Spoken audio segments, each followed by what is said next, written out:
BPSC अभ्यर्थियों जो है लगातार कई दिनों से जो है री एग्जाम को मांग कर रहे थे। पटना के गर्दनीबाग में शिक्षा सत्याग्रह आमरण अनशन पे बैठे हुए थे। प्रमुख मांगे यानी कि बड़े अक्षरों में लिखा गया है कि सेवेंथ बीपीएससी री एग्जाम परीक्षा व्यवस्था में सूचना।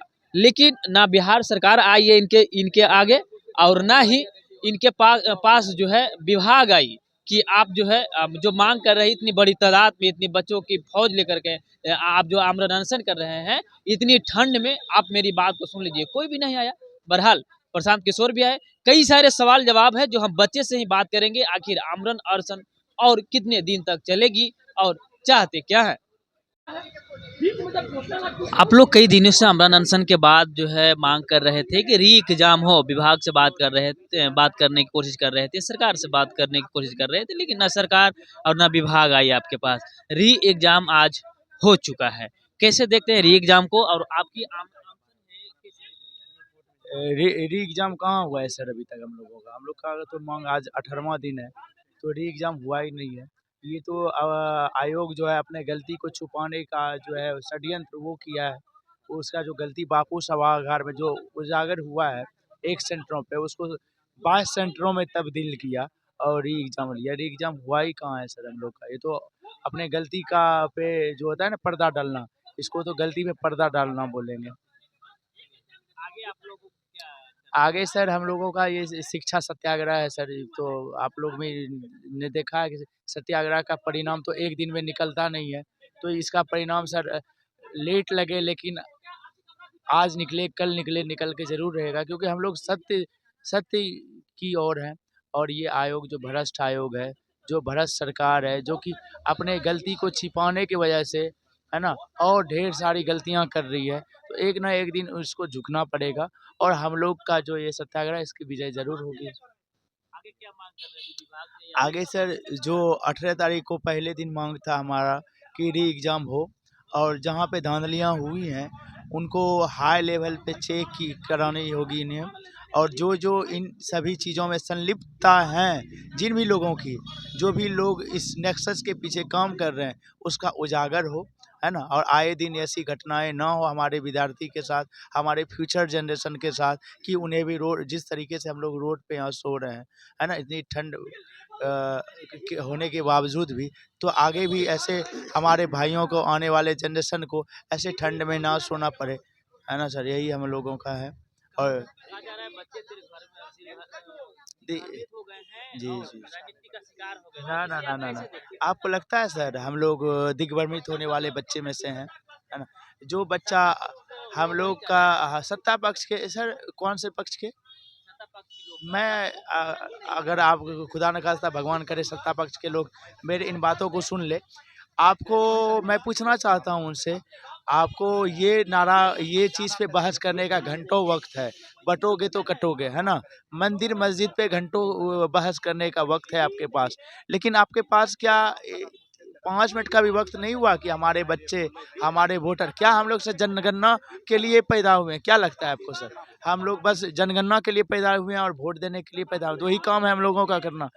तो हमारा जो मांग है, आज से हम लोग सर पढ़ते आए थे, हम लोग को फंडामेंटल राइट है, डीपीएसपी है, डायरेक्टिव स्टेट पॉलिसी है ना? फंडामेंटल ड्यूटीज है।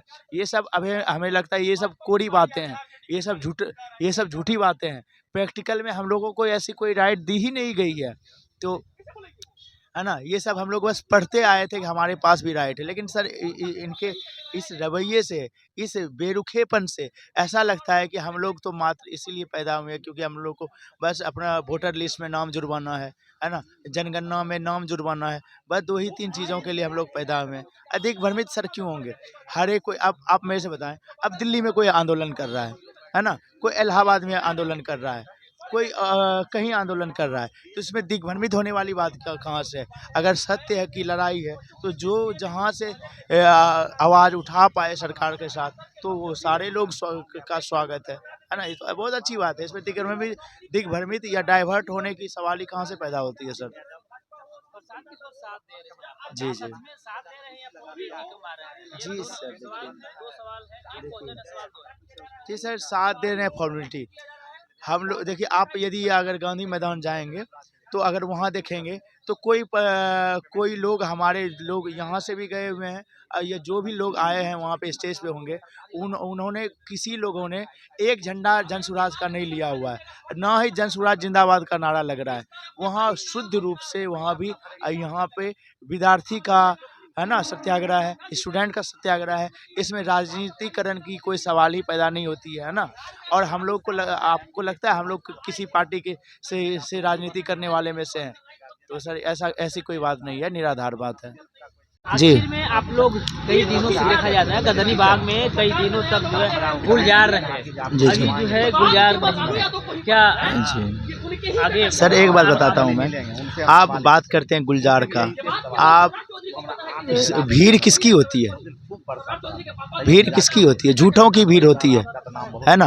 और हम लोग सत्य के राह पे हैं, तो हमारे सत्य के राह को, सत्य के आदर्श को, सत्य के आइडियोलॉजी को समझने वाले बहुत कम इंटेलेक्चुअल्स लोग हैं, है ना।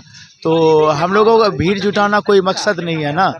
एक कहावत है ना, भीड़ जुटाना हमारा कोई मकसद नहीं है। हमारा ये मकसद है कि हमारी जो मांगे हैं, हमारी जो अन्याय के खिलाफ जो भी आवाज़ है, उस आवाज़ पे कोई ना कोई सुनवाई की जाए सरकार के द्वारा।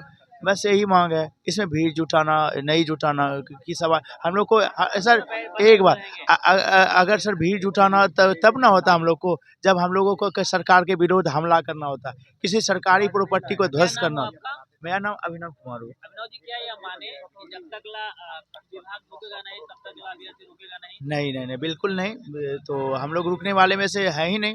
हम लोग सर बीपीएससी यूपीएससी वाले हैं, 4 साल से प्रिपरेशन कर रहे हैं। घर वाले बोलते हैं कि ये एग्ज़ाम कर लो, वो एग्ज़ाम कर लो, तो उनके बात को तो हम लोग नज़रअंदाज करके एक दिन इस आस में जी रहे हैं, इस आस में तैयारी कर रहे हैं कि कभी ना कभी रिजल्ट आएगा। तो सर ये हम लोग 17-18 दिन से क्या झुकने वाले, तो सर 17-18 दिन का तपस्या है। हम लोग पिछले 5 दिनों से तपस्या कर रहे हैं, लाइब्रेरी में 18-18 घंटा बैठ के पढ़ रहे हैं। तो सर छोटी तपस्या है, 17 दिन से हम लोग 5 साल से, पिछले 5 साल से सर इस तपस्या को झेल रहे हैं। तो ये सर बहुत छोटी तपस्या है ना। तो झुकने का तो सवाल ही पैदा नहीं होता है सर।